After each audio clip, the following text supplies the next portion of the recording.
pengukuran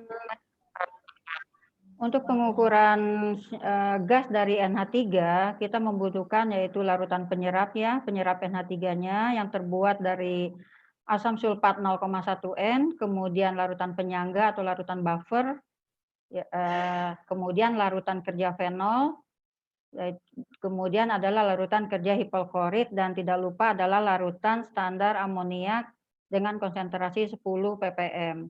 Kemudian peralatannya ada pipet mor ya, 5 mili, ada yang 2 mili, kemudian ada yang 10 mili, dan ada juga yang 2 mili untuk standar. Nah, ini dibutuhkan labu ukur 25 mili, kemudian kita jangan lupa dikasih label 0, 0,2 mili, 0,4 mili, 0,6 mili, 1 mili, 1,5 mili. Kemudian label berikutnya adalah untuk sampel, yaitu blanko sampel dan larutan sampel sendiri.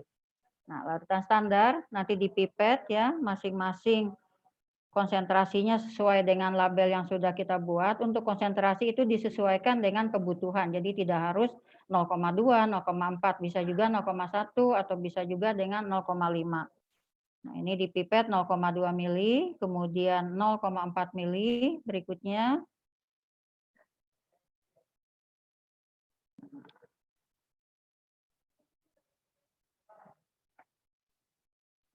Kemudian berikutnya adalah 0,6 mili, 1 mili, dan 1,5 mili. Kemudian masing-masing labu ditambahkan dengan larutan penyerap NH3 yaitu asam sulfat 0,1 N sebanyak 10 mili sesuai dengan volume yang kita tambahkan atau kita masukkan ke dalam tabung impinjer ketika kita sampling gas amoniak atau gas NH3. Ini masing-masing tambahkan sebanyak 10 mili. Untuk yang 0 ya, tadi tanpa standar, itu adalah isinya adalah larutan penyerap. Nah, ini larutan penyerap yang dimasukkan ke dalam labu 0 mili, berarti tanpa standar. Kemudian berikutnya adalah untuk standar dengan konsentrasi 0,2 mili, 0,4 mili, 0,6 mili, 1 mili, dan 1,5 mili.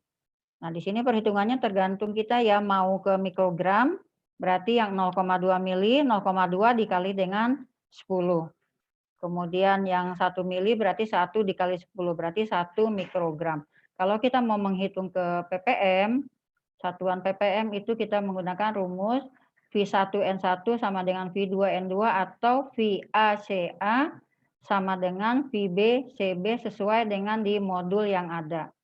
Nah, kalau sudah kita tambahkan 2 ml larutan penyangga. Masing-masing labu ditambahkan 2 ml larutan penyangga atau larutan buffer yang terbuat dari trinatrium fosfat.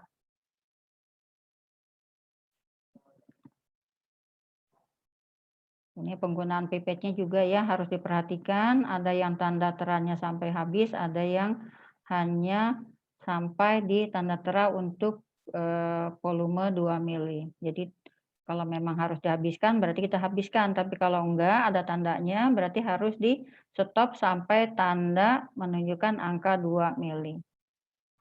Nah, setiap kali penambahan harus dihomogenkan atau kita kocok terlebih dahulu supaya reaksinya sempurna.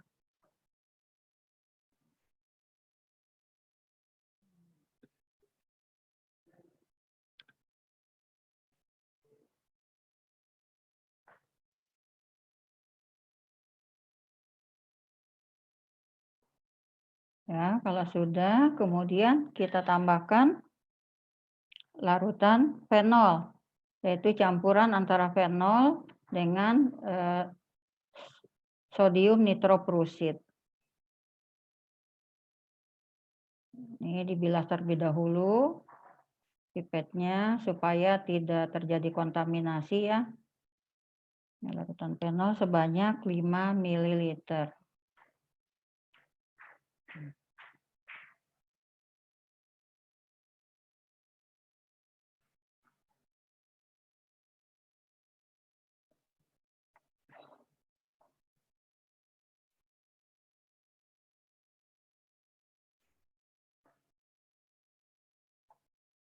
Nah, setiap kali penambahan jangan lupa ya dikocok, dihomogenkan supaya terbentuk reaksinya sempurna ya. Kalau sudah selesai penambahan fenol, baru ditambahkan larutan kerja hipoklorit sebanyak 2,5 mili. Jadi penambahan bereaksi itu harus berurutan. Pertama larutan buffer atau penyangga, kemudian larutan kerja fenol, dan yang terakhir adalah larutan hipoklorit.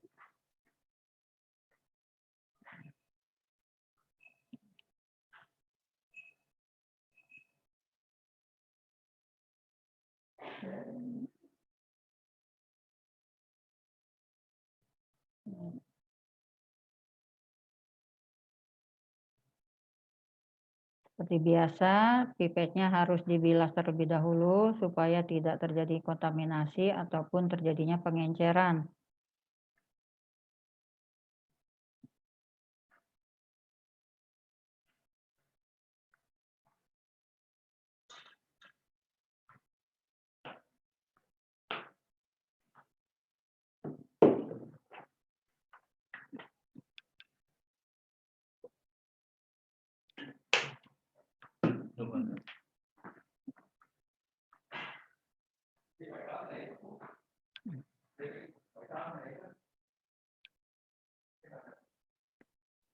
Nah, setelah ditambahkan larutan hipoklorit akan terbentuk warna biru.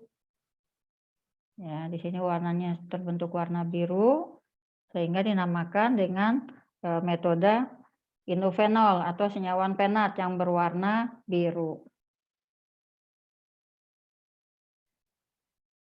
Nanti setelah ditambahkan hipoklorit kemudian diencerkan dengan air suling.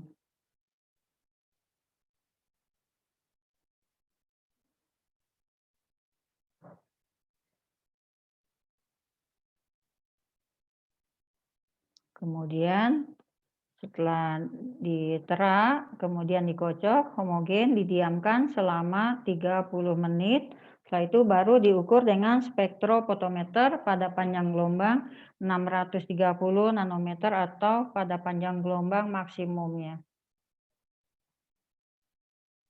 Nah, di sini semakin tinggi volume pemipetan larutan standar atau semakin tinggi konsentrasi, warnanya akan semakin pekat. Bisa kelihatan ya, warnanya akan semakin biru. Kemudian dikocok, homogenkan.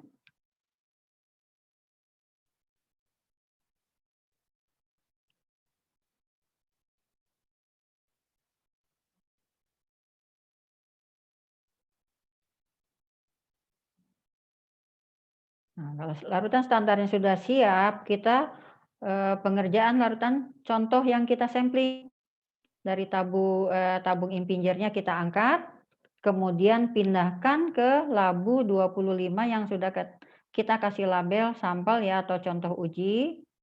Pindahkan seluruhnya, kemudian jangan lupa dibilas sedikit dengan air suling tabung impinjernya.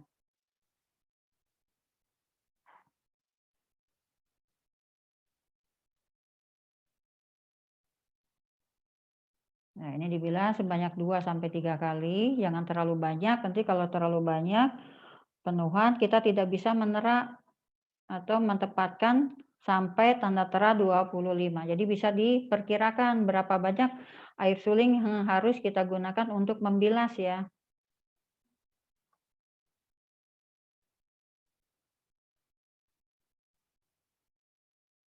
Nah, kalau sudah, kemudian masing-masing labu untuk belangko sampel dan larutan sampel ditambahkan dengan larutan yang kita perlakukan sama seperti larutan standar, yaitu 2 ml larutan penyangga atau larutan buffer, kemudian 5 ml larutan fenol, dan 2,5 ml larutan kerja hipoklorit.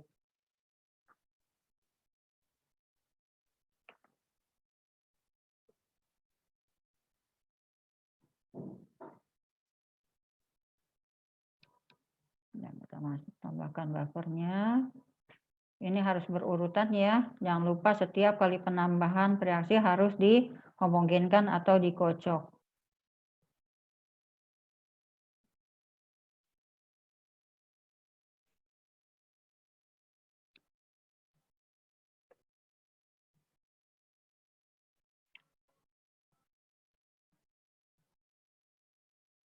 Kemudian berikutnya adalah larutan kerja hipoklorit.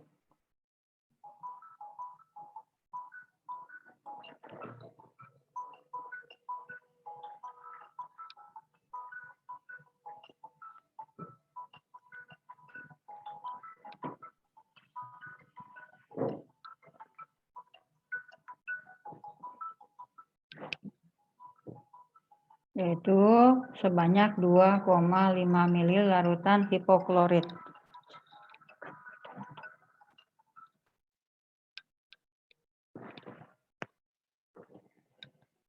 Nah, kalau sudah, kita encerkan dengan air suling.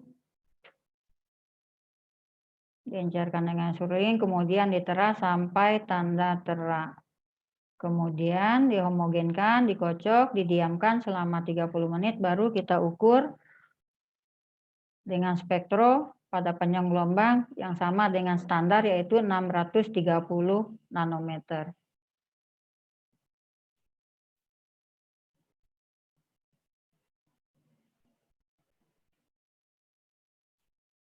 Di sini warna sampelnya itu lebih tinggi dari warna blanko ya, sudah kelihatan. Jadi sampel itu tidak boleh lebih rendah dari blanko. Kalau seandainya lebih rendah berarti ada kesalahan di pengerjaan blankonya. Mungkin blankonya itu terjadi kontaminasi. Kemudian diukur, jangan lupa dibilas terlebih dahulu ya, kuvetnya dengan air suling. Kemudian kita zerokan alat spektronya.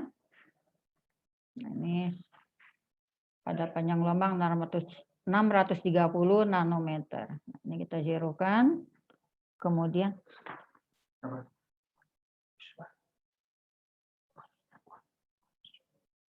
kita ukur mulai dari yang konsentrasi terendah, yaitu 0. Nah, di sini nolnya itu kita baca, jadi jangan dizerokan. Ya, di sini bacaannya lumayan tinggi ya, 0,07475. Jadi harus kita baca, kita catat nolnya, absorbansinya. Nanti dikoreksi. Kemudian berikutnya adalah yang konsentrasinya 0,2 ml.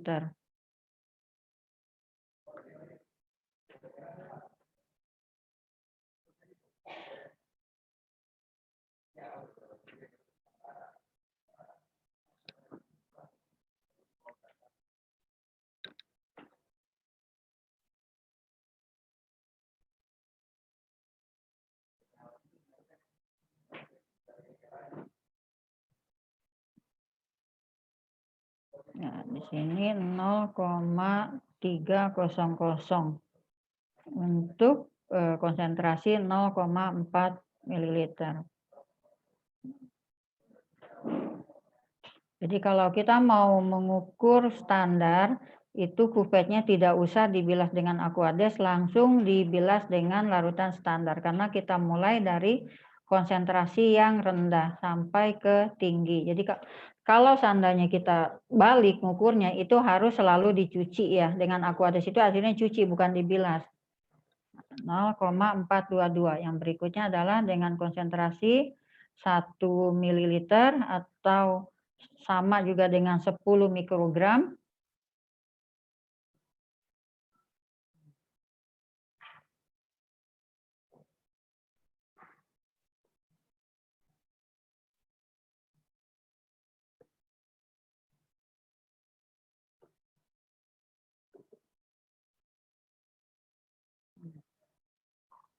Nah, di sini bisa kelihatan semakin tinggi konsentrasinya, warnanya semakin biru, absorbansinya juga semakin tinggi.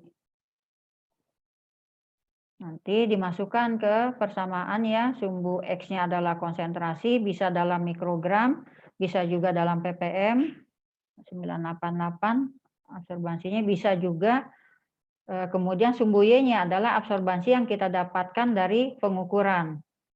Nah, kemudian kita ukur juga larutan contoh kita, yaitu yang kita perlakukan setelah kita sampling. Jangan lupa belangkonya ya, sebagai belangko lapangnya. Nanti kita koreksi larutan absorbansi sampel kita dengan belangko lapang. 0,092.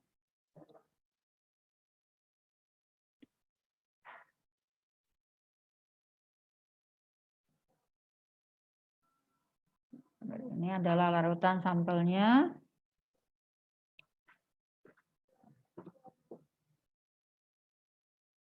Yaitu 0,263. Jadi absorbansi sampel itu adalah 0,263 dikurangi dengan 0,092, yaitu 92 itu sebagai koreksi belangko lapang. Ya itu Pak Yudi.